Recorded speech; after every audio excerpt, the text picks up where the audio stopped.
اہل ایمان کی صفات کا تذکرہ چل رہا تھا کہ ایمان والے متوکل اور اللہ کی ذات پہ بھروسہ کرنے والے، اللہ کی ذات سے اخلاص اور خلوص کے ساتھ اللہ کی عبادت کرنے والے.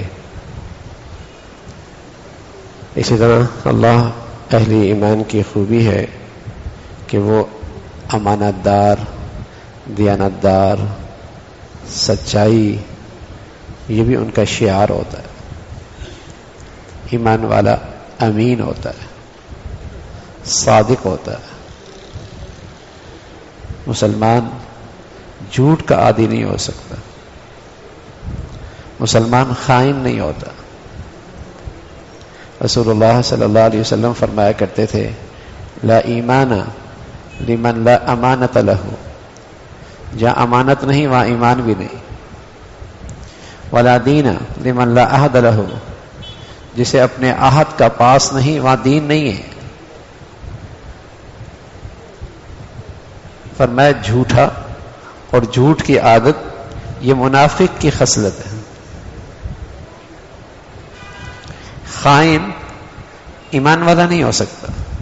خیانت، یہ جھوٹ اور خیانت یہ منافق کی عادت ہے جس کے اندر ایمان نہیں ہوتا.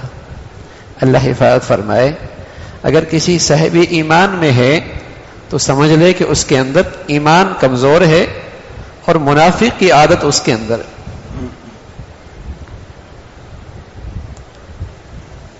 ہمارے ہاں جو دین کا معاملہ ہے وہ بڑا افسوسناک اس لیے ہے کہ ہر شخص اپنے خیالات میں دین کو سمجھ بیٹھا ہے، اپنے خیالات، اور ہر آدمی اپنے خیالات میں مست ہے. بلکہ اس کی بہترین مثال ہے کہ چند نابینے انہوں نے چاہا کہ وہ ہاتھی کا سراپا معلوم کریں کہ ہاتھی کیسا ہوتا ہے. تھے نبینے، پتہ نہیں تھا ہاتھی کیا ہے. اب ہاتھی کا سراپا معلوم کرنے نکلے تو کسی کا ہاتھ پڑا اس کے سونڈ پہ، کسی کا دم پہ، کسی کا اس کے بازو پہ. جس کے ہاتھ میں جتنا آیا سمجھ بیٹھا کہ ہاتھی کا سراپا یہی ہے، پورا ہاتھی یہی ہے. جس کے ہاتھ میں سونڈ وہ ہاتھ میں آئی اس نے کہا ہاتھی ربڑ کی طرح ہوتا ہے. کسی نے کہا ایک سیدھی سی چیز ہوتی ہے. جس کے ہاتھ جو ہاتھ لگا وہ سمجھ بیٹھا کہ پورا ہاتھی یہی ہے. تو عرصہ ہوا مسلمانوں نے زندگیوں میں دین دیکھا نہیں. جس کے ہاتھ میں جتنا ہاتھ آیا ذہنیت بن گئی کہ دین اسی کا نام ہے. کسی نے کہا عید کی نماز پڑھنے کا نام دین، کسی نے کہا جمعے کی نماز پڑھنے کا نام دین ہے، کسی نے بچے کی پیدائش پہ اور مرنے والے کے چند رسوم کرنے کا نام مسلمان ہے. کسی نے سمجھ لیا کہ دین نام ہے عبادات کا. معاملات میں بولنا نہیں، وہ اپنی مرضی سے کریں گے. بازار کی زندگی ہماری مرضی، کمانا کیسا ہے، خرچ کرنا ہے، اس کا دین سے کیا تعلق؟ لین دین میں دین کا کیا تعلق؟ قالوا یا صالح قد كنت فينا مرجوا قبل هذا اتنهانا ان نعبد ما يعبد آباؤنا قالوا یا شعیب اصلاتك تأمرك ان نترك ما يعبد آباؤنا او ان نفعل في اموالنا ما نشاء. اے شعیب جب تک تو نماز کی بات کر رہا تھا سمجھ میں آ رہی، اب تو ہمارے مالی لین دین کے اندر بھی ہمیں ہدایات دینے لگے ہو. مالی لین دین کا تعلق دین سے کیسا ہے؟ بازار تو رواج کے مطابق چلے گا نا، جیسے تاجر کرتے ہیں ہم بھی ویسے کریں گے، جیسے کاروبار ہوتا ہے مارکیٹ میں ویسے ہوگا، جیسے مارکیٹ کی چلن ہے ہم ویسے کریں گے. اس کا دین سے کیا تعلق؟ تو یہ وہ بدقسمتی ہے چونکہ مسلمانوں نے پورے معاشرے میں دین دیکھا نہیں. تو جس کے حصے میں جتنا خاندانی ماحول کے لحاظ سے چھوٹے بڑوں کو دیکھتے جتنا دین کا حصہ آیا اسے سمجھا مسلمانی اسی کا نام ہے. اللہ کے نبی کی زندگی تو پڑھی نہیں, دین تو سیکھا نہیں, تو وہ سمجھ بیٹھا کہ دین اسی کا نام ہے. اس لیے آپ دیکھیں گے نمازی بھی ہوگا اور کاروبار میں ڈنڈے بھی مارتا ہوگا. کیوں؟ اس لیے کہ وہ نماز تو دین سمجھتا ہے, کاروبار کو دین نہیں سمجھتا. آپ دیکھیں گے عمرے پہ عمرے کرے گا لیکن سود نہیں چھوڑے گا, اس لیے کہ وہ عمرے کو تو دین سمجھتا ہے, حلال کھانے کو دین نہیں سمجھتا, سود چھوڑنے کو دین نہیں سمجھتا. وہ روزے تو رکھ لے گا لیکن کاروبار میں جھوٹ نہیں چھوڑے گا, کیونکہ وہ روزے کو تو دین سمجھتا ہے, سچائی کو وہ دین کا حصہ نہیں سمجھتا, سچائی کو وہ دین کا حصہ نہیں سمجھتا. وہ بچے کے کان میں اذان تو دے گا, وہ بچے کی پیدائش پہ حقیقت تو کرے گا, لیکن مارکیٹ میں جا کر سچ بولے, عہد پورا کرے, اسے وہ دین نہیں سمجھتا. تو جس کے حصے میں جتنا حصہ آیا وہ سمجھتا دین اسی کا نام ہے. حالانکہ اللہ کے نبی صلی اللہ علیہ وسلم فرمایا کرتے تھے جھوٹا اور جھوٹ بولنے والا یا خیانت کرنے والا, اس کا مسلمانوں سے کیا تعلق ہے. بلکہ اللہ کے نبی تو فرمانے لگے کہ مومن کی طبیعت اور اس کی فطرت میں ہر کمزوری کی گنجائش ہے. مومن کی طبیعت میں اور اس کی فطرت میں ہر خصلت کی اور ہر کمزوری کی گنجائش ہے. وہ فطرتی طور پہ بزدل ہو سکتا ہے, فطری طور پہ اسے مال سے محبت بھی ہو سکتی ہے. یہ ساری خصلتیں مومن کی طبیعت میں, اس کی فطرت میں آ سکتی ہیں.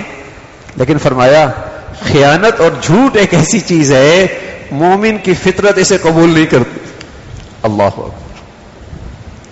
خیانت اور جھوٹ ایک ایسی عادت ہے کہ مومن کی فطرت اسے قبول ہی نہیں کرتی جب تک کہ اس کی فطرت بدل نہ جائے, جب تک کہ اس کی طبیعت خراب نہ ہو جائے, ہاں اس کے اندر نفاق کے جراثیم نہ آ جائیں, جب تک کہ اس کا ایمان کا چراغ ڈگمگانے نہ لگ جائے, جب تک کہ اس کا ایمان کا چراغ بجھنے کو نہ آئے. ورنہ صحت مند ایمان کے ساتھ جھوٹ اور خیانت اور عہد شکنی اس کا کوئی تذکرہ نہیں. اب یہ پورا کاروبار, اب یہ پورے معاملات, یہ پوری معاشرت ہے. دین کے اس حصے کا تعلق معاشرت سے ہے, معاملات سے ہے. اور سچ ہے بھائی کہ جب آدمی دین کی طرف آتا ہے تو سب سے پہلے اس کی زندگی میں عبادات آتی, نماز, روزہ, زکوٰۃ, حج, عبادت آتی ہے. اور دین کی تکمیل, ایمان کی تکمیل تب ہوتی ہے جب اس کی معاملات اور معاشرت کے اندر بھی دین آ جائے.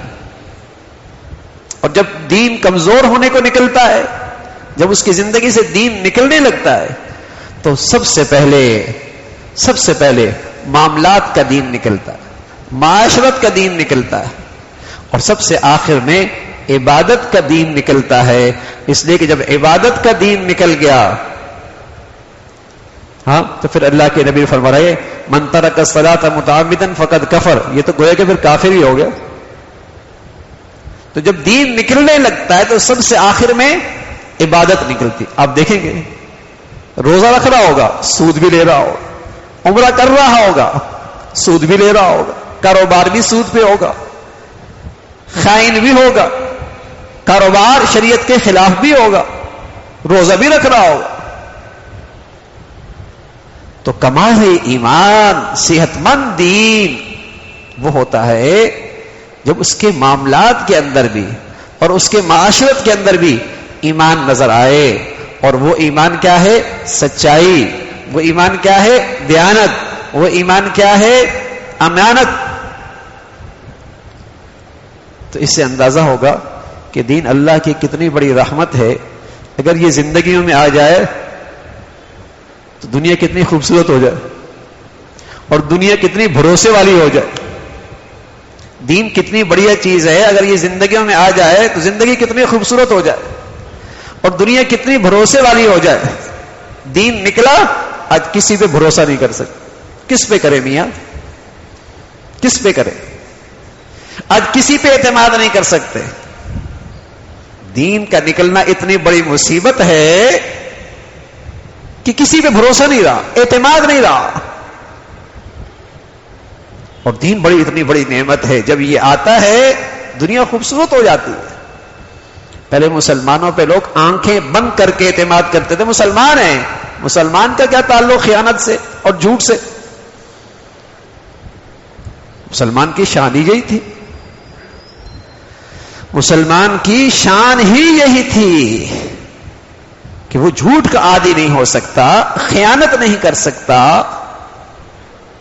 لوگ کہتے ہیں روزگار نہیں ہے، ہم کہتے ہیں نہیں، روزگار تو بہت ہے، امانت دار نہیں ہے. امانت دار نہیں ہے. اگر کوئی آدمی کے اندر دو خوبیاں ہوں اس کے لیے بہت روزگار، ایک اہلیت اور دوسری دیانتدار. اہلیت اور دیانتدار کام ہی کام ہے. یا تو اہلیت نہیں ہے، اہلیت ہے تو دیانت نہیں ہے. آپ کا چوکیدار اہل بھی ہو، دیانتدار بھی ہو، گاؤں جا رہا ہو، میں واپس جا رہا ہوں، تو آپ کیا کہیں گے؟ جب بھی کراچی میں آنا تو پہلے ہمارے پاس آنا. اگر آپ کا ڈرائیور دیانتدار بھی ہو، اہل بھی ہو، آپ کیا کہیں گے؟ جاؤ ضرور لیکن آنا میرے پاس ہی. دیانتدار ہے، بہت دیانتدار ہے، امین ہے، اور اس میں اہلیت ہے. تو یہ ایسی خوبیاں تھیں معاشرے کے لیے اللہ کی رحمت ہیں. دنیا سکھی ہوتی تھی، مطمئن ہوتی تھی. اور آج ہر آدمی پریشان ہوتا ہے، کس کی مانے؟ کون سا ڈاکٹر، کون سا انجینئر، کون کا مزدور، کون سا کام کرنے والا؟ اعتماد کرنا مشکل ہے. اب وہ بظاہر سب ٹھیک لگ رہا ہے، نمازی، ٹوپی، داڑھی، لیکن اعتماد نہیں ہوتا. اس لیے کہ اس کے ہاں بھی دین کیا ہے؟ نماز. معاملات کا دین اس میں بھی نہیں ہے. معاملات کا یہ بھی کھوٹا ہے، معاملات کا یہ بھی کمزور. حالانکہ یہ اتنا نازک معاملہ ہے، اللہ حفاظت فرمائے. اگر معاملات کا دین چلا جائے تو آدمی کا لقمہ حلال نہیں رہتا، آمدنی ٹھیک نہیں رہتی، لقمہ پاکیزہ نہیں رہتا. جو پورے جسم کا خون بنتا ہے جس سے وہ غذائی ٹھیک نہیں ہوتی. کتنا نازک معاملہ ہے. اس لیے پیارے رسول صلی اللہ علیہ وسلم فرمایا کرتے تھے، مومن کی طبیعت تو خیانت برداشت نہیں کر سکتی، جھوٹ نہیں برداشت کر سکتی. والذین هم لاماناتهم وعهدهم راعون. ایمان والے تو اپنے امانتوں کا خیال رکھتے ہیں، امین ہوتے ہیں، اپنے عہد کا پاس رکھتے ہیں. اللہ تعالیٰ یہ ایمان کی خوبیاں ہمیں بھی نصیب فرمائے، اس پہ استقامت نصیب فرمائے. اللہم لک الحمد کلو ولک الشکر کلو. اللہم